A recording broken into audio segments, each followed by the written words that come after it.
Hello and welcome to online concept. Online concept के YouTube channel में आपका स्वागत करता हूं। आज का मैं बात करने वाला हूं बीपीएससी टीआरई का सप्लीमेंट्री रिज़ल्ट जो कि अनाउंसमेंट नहीं किया जाएगा। ये तो फाइनल सरकार द्वारा पहले भी बता चुका है कि मैंने सप्लीमेंट्री रिज़ल्ट नहीं देना है, लेकिन बहुत सारे स्टूडेंट ने क्या किया कि कोर्ट में गए, कोर्ट में जाकर 1.0 का उन्होंने कुछ लोग जो पिटिशन फाइल किए थे उनको लगभग हो सके तो मिल जाएगा, ठीक है, उनको 1.0 का सप्लीमेंट्री रिज़ल्ट मिल जाएगा। लेकिन कुछ लोगों का ही कहानी है ये।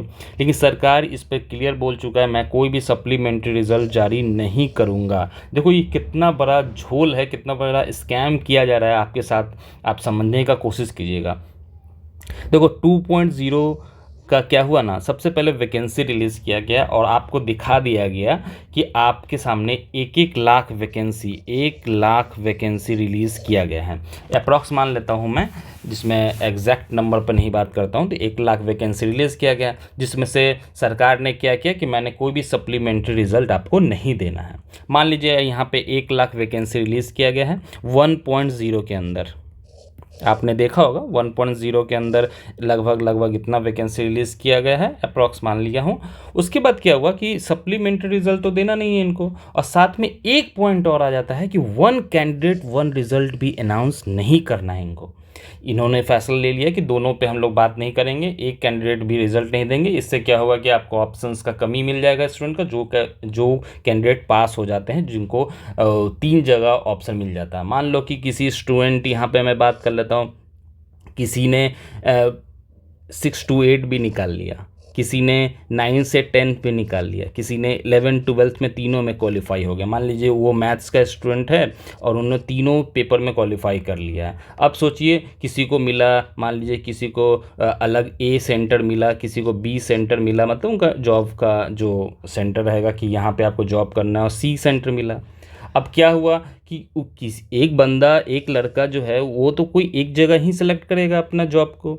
लगभग उन्होंने मान लिया कि मैक्सिमम क्या होगा, मैक्सिमम केस में क्या होगा कि सरकार नहीं, उस स्टूडेंट क्या करेगा, वो अपना हायर वाला में जाने की कोशिश करेगा, जो कि आप उन्होंने सेलेक्ट कर लिया सी नंबर, और 11 12 में उन्होंने जॉब सेलेक्ट कर लिया। लेकिन ये 2 सीट जिन्होंने बर्बाद कर दिया, वो सीट कहाँ चली गया, आने वाले वैकेंसी में चल गया। मतलब जो आने वाले 2.0 का जो वैकेंसी है उसमें चल गया। तो ये सब सीट तो हर बार रिपीट हो रहा है, हर बार आपने देखा होगा, हर बार ये रिपीट होने जाने वाला है, और ये हो रहा है। आप देखे होंगे 1 लाख वैकेंसी आया, जिसके अंदर अप्रॉक्स मान लीजिए 70% का भर दिया गया सीट, और 30% बच गया, तो 30% आगे चल गया, मतलब 30,000 वैकेंसी खाली रह गया यहाँ पे। और 30,000 वैकेंसी में से जो अगला बार चेक किया गया कि वैकेंसी खाली, फिर से 1 लाख वैकेंसी रिलीज़ किया गया, फिर से 30% इसमें जोड़ दिया गया। फिर उसके बाद फिर क्या हुआ कि फिर इसके अंदर आगे बढ़ा। मतलब ये क्या हो रहा है, ये आपके साथ बिल्कुल स्कैम किया जा रहा है बिल्कुल, कि सरकार को पूरा रिजल्ट देना। सबसे अच्छा तरीका क्या था इसमें कि आप सप्लीमेंट्री रिजल्ट अनाउंस नहीं कर रहे हो, कोई बात नहीं, आप सप्लीमेंट्री रिजल्ट अनाउंस नहीं करो, लेकिन आपको कम से कम क्या करना चाहिए, 1 कैंडिडेट 1 रिजल्ट होने। जिस समय आप फॉर्म भराओ तो उसमें प्रायोरिटी पूछ लो स्टूडेंट से कि आप 3, मान लीजिए आपका 3 में सिलेक्शन हो गया, तो आप किसको फर्स्ट प्रायोरिटी में रखना चाहते हो, पहला में किसको रखना चाहते हो, किस में जॉब करना चाहते हो। मान लो किसी स्टूडेंट का आ गया कि उन्होंने तीनों रख दिया, तीनों में पास कर गया हो, तो उनको किसी एक में जॉब दिए, तो वो स्टूडेंट पहले तय कर ले, कि पहले तय इसलिए कर ले कि पहला वाला प्रायोरिटी रख ले कि मुझे 11 12 में जाना है या मुझे 9 10 में जाना है। इससे क्या होगा, 2 सीट खाली रहेगा, तो आप क्या कीजिएगा, 2 सीट पे किसी और स्टूडेंट को बैठने का मौका मिल जाएगा। तो जितना वैकेंसी आप रिलीज़ कर रहे हो, 1 लाख वैकेंसी अगर रिलीज़ कर रहे हो, तो 1 लाख वैकेंसी पे तो जॉब दो। 1 लाख वैकेंसी पर सीट फुल तो करो, सीट खाली क्यों, फुल किया जाए इसको। सीट आपका खाली क्यों रहेगा, फुल कर देना चाहिए। जब तक ये नहीं होगा ना 1 कैंडिडेट 1 रिजल्ट, तब तक आपको बहुत सारा परेशानी झेलना पड़ेगा। इससे क्या होगा, कट ऑफ बहुत हाई चल गया, पता चला नीचे वाला को सीट मिल गया, और 2 सीट कर ऐसे लाखों हजारों सीट खाली रह गया, उसको बाईपास कर 1.0 हुआ।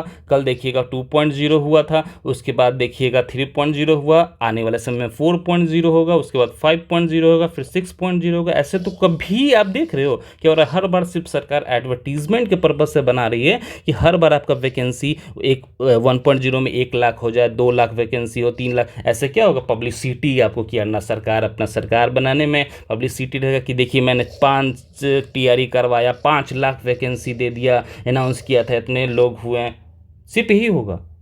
आप समझ रहे हो? तो आप समझ रहे हो बिल्कुल। आने वाले समय में जितने भी यूट्यूब के जितने भी सदस्य हैं, जितने भी लोग हैं जो यूट्यूब पे हैं, जो भी ट्विटर पे हैं, एक्स पर हैं, जिस पर भी हैं, वो अपने अपने अपने तरीक़ा से बिल्कुल मुद्दा को उठाएंगे। आई होप अब मैं समझ रहा हूँ, आप भी समझ रहे होंगे अपने अपने तरीक़ा से। आप सबको बताइए, इस पे बात होना चाहिए। वन कैंडिडेट मतलब वन रिजल्ट, एक बंदा को एक ही जॉब ऑफर होना चाहिए। डबल क्यों, ये क्यों हो रहा है? मैक्सिमम आप सोच लीजिए, जो मैथ्स का स्टूडेंट होगा वो 11th-12th के लिए तो तैयारी पहले से कर रहा था, और 11th-12th के स्टूडेंट को पढ़ा रहा था। अब वो क्या करेगा?